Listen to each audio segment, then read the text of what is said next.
My name is Eric Gaskell, and you're listening to the Distorted History Podcast.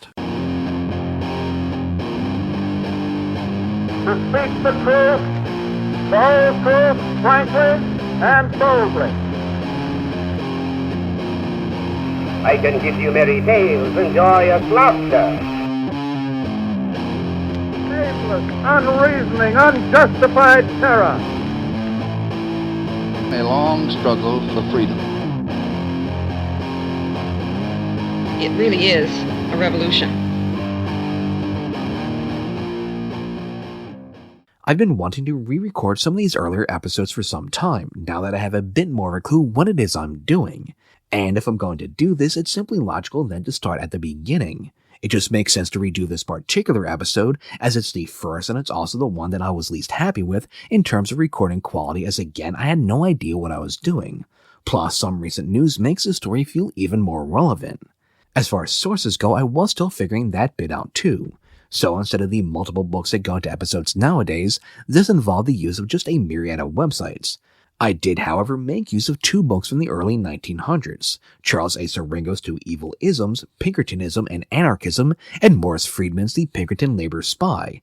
And like always, or at least like I do nowadays, as I'm not sure that I figured this out back then either, but all these sources will be posted on this podcast Twitter page and Ko-fi page, links to which are in the description. And with all that being said, let's begin at the beginning. This episode of Distorted History was inspired by, of all things, a video game, Red Dead Redemption 2 to be precise. In this sequel to Red Dead Redemption, two of the primary antagonists are a pair of Pinkerton agents. Now, going in, I did know a little bit about the Pinkertons, but I couldn't help but wonder what was the real story. I knew there was supposedly this big private detective agency and had at least some fame, but I also knew there was some sketchiness in their history, although exactly what I wasn't 100% sure. Now, back when I originally did this episode, I was already thinking about doing a podcast, and the Pinkertons were on the short list of topics that I was thinking about. And then the news came out that the Pinkertons were not only still around, but they were suing Rockstar, the makers of Red Dead Redemption 2, for using their trademarks and badge. They in particular alleged that this was a problem since the game portrayed the Pinkertons as villains. According to the Pinkertons then, the game was, quote, likely to blur the distinctive character and tarnish the reputation of Pinkerton's famous trademarks.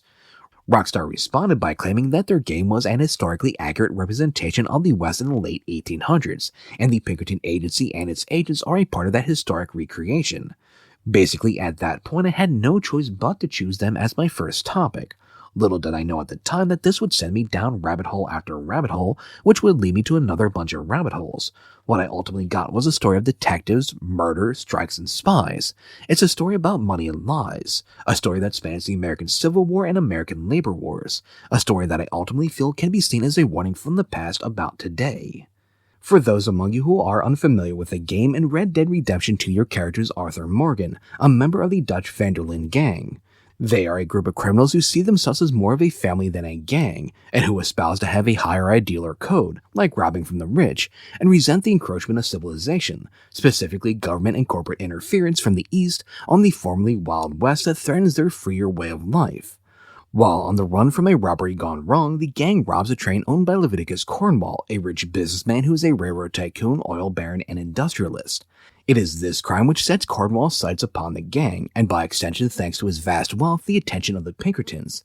Throughout the game, then, wherever the gang flees to, the Pinkerton agents are not far behind. They are portrayed as a force of unwanted law and order, but also as the tools of this obscenely rich man. They also seem willing to go to any length, no matter how illegal, to succeed, which is more than likely what the agency took issue with. The question then becomes, what is the real Pinkerton story? Well, the official Pinkerton story began on the 24th of July 1819 in Glasgow, Scotland, when Alan Pinkerton was born, the son of a policeman. Alan, though, did not want to follow in his father's footsteps, and instead became a barrel maker, a presumably respectable occupation. However, in 1842, in the middle of his marriage ceremony, Alan apparently got word that the authorities were out to arrest him, so, once married, Alan and his new bride boarded a ship for America. Now, the reason why the authorities were after him was because of his Chartist activities. The Chartists were a political movement in the UK who wanted the working class to have the political rights and influence that had previously been denied to them. Opponents of the movement, however, claimed to fear that Chartists wanted to turn the country upside down by starting a revolution. After all, they claimed the Chartists had been behind numerous riots throughout the country, as they protested about such things as a fair day's pay for a fair day's labor, often in response to wage cuts. Riots that I venture to guess were not started by the working class, but by those forces who were trying to stop their protests. I make note of this for reasons. So, Pinkerton and his new wife fled to America and settled outside of Chicago, where he resumed his trade as a barrel maker. In an attempt to save some money in his new business, Allen would row onto a deserted island in the middle of the Fox River in search of poles that he could use to make his own barrel hoops with, but while doing so he instead found evidence that others had been visiting and using the island. This was of note because Allen knew that there were counterfeiters operating in the area, so he went to the local sheriff and informed him of his discovery. Allen then assisted the sheriff in staking out the island, and even helped in the eventual arrest of the counterfeiters and their ringleader. As a result of this, Allen was named the deputy sheriff of Kane County, having apparently decided to follow in his father's footsteps after all. Come 1850, likely thanks to this experience, Allen would start the Pinkerton's National Detective Agency, and this, according to their website, was, quote, the birth of a noble profession. For their symbol, the Pinkertons use an unblinking eye, with the motto, we never sleep, and that is the reason why independent detectives are called private eyes to this day. Now, as messy as the Pinkertons' history is, it has to be said that Allen was an abolitionist. In fact, he even raised $500 to assist John Brown in his effort to escort the 11 slaves he had freed after leading an attack on 2 Missouri homesteads up to Canada. So, not only was Allen Pinkerton an abolitionist, he was willing to use his money to not only support the cause, but to support a man who was actively fighting the forces of slavery and freeing slaves. Meanwhile, John Brown is another early subject of this podcast whose episodes I should update, but the question is, do I just re-record them or do I build off of and expand them further? Regardless, during the 1850s, the agency began protecting railway shipments, beginning a partnership that would last for decades to come. It was then during one of these railway cases that Pinkerton's detectives came across an assassination plot, targeting President Lincoln as he was on his way to his inauguration. Thanks to this warning, Lincoln's travel plans were changed, and the would-be assassins could not follow through on their plot. It was then likely due to this that the Pinkertons were hired by the U.S. government to work as spies for the Union Army under General McClellan and to occasionally act as Lincoln's bodyguards. Allen Pinkerton would even serve as the head of the Union Intelligence Service, which is the forerunner of our modern-day Secret Service. In this role, he would hire the first African-American intelligence agent, John Schobel, who was an educated former slave. Schobel then would travel into the Confederacy pretending to be a slave for other Pinkerton agents. While there, he would take advantage of the fact that slaves were typically ignored to gain intelligence for the Union. Following the war, the Pinkertons soon found more work when in 1866 the first recorded train robbery in America took place. It was then during the hunt for those responsible, the Reno brothers of Indiana, that the Pinkertons started collecting photographs of known criminals and newspaper clippings of stories for reference, thereby creating what the agency says was essentially the first criminal database. This was just the beginning, as the Pinkertons' fame would only grow in the coming years, thanks to their pursuit of other famous outlaw gangs like the Dalton Brothers, Butch Cassidy's Wild Bunch, and the James Younger Gang. Meanwhile, between the years of 1861 and 1875 in Schuylkill County, Pennsylvania, a series of violent assaults, arsons, and murders were committed, all of which were blamed upon a secret society of Irish immigrants called the Molly Maguires. In 1873, though, one of the Pinkerton's detectives, James McParland, would infiltrate this dangerous organization using the alias James McKenna. McParland would stay undercover with this group for 2.5 years before destroying them with the evidence he had gathered. McParland's testimony in particular would lead to the conviction and death sentences of 20 men. Thanks to agents like McParland and famous pursuits of outlaws like the Dalton Brothers, Butch Cassidy's Wild Bunch, and the James Younger Gang, the Pinkertons would only grow in size and influence. Indeed, at the company's height in the 1890s, the Pinkertons had more agents than the Standing Army of the United States, a fact which caused Ohio to outlaw the agency due to the possibility of it being hired out as a private army. Then, according to the official timeline on the Pinkertons' website, not much of note happened other than younger members of the Pinkerton family taking over the role as the head of the company until 1968, when they escorted the Mona Lisa on its voyage across the Atlantic. Now, that's the Pinkerton story, or at least the way they want their story remembered, but it's not the whole story, not by a long shot.